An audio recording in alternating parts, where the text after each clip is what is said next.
বিষয়ে কথা বলতে হবে, এটা অন্তরের একটা রোগের নাম। তো এটা যদি একটা ইবাদত হয় তাহলে সিরাতের সুন্নতে আসতে হবে, আমরা এগ্রিত,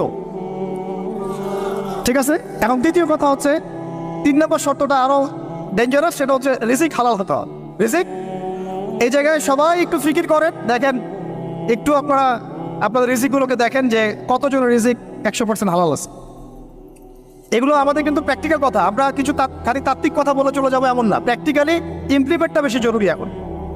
আমি খুবই স্বপ্ন দেখছি, আমরা সবাই স্বপ্ন দেখছি যে আপনাদেরকে দিয়ে হবে ইনশাআল্লাহ।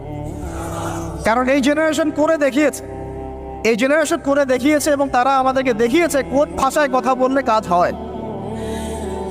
এতদিন তো আমরা বলে আসতাম, তো এই ভাষার কথা বললে আপনারা আমাদেরকে অনেক ট্যাগ দিতেন, ঠিক আছে। দেখেন জালেম জুলুম করলো, মাজলুম দাঁড়ায় গেল, এই তো জালেম জুলুম করলো, মাজলুম দাঁড়ায় গেল প্রতিবাদের জন্য, প্রতিবাদের ভাষায়। আপনারা আমাকে বলেন তো জালেমের বিরুদ্ধে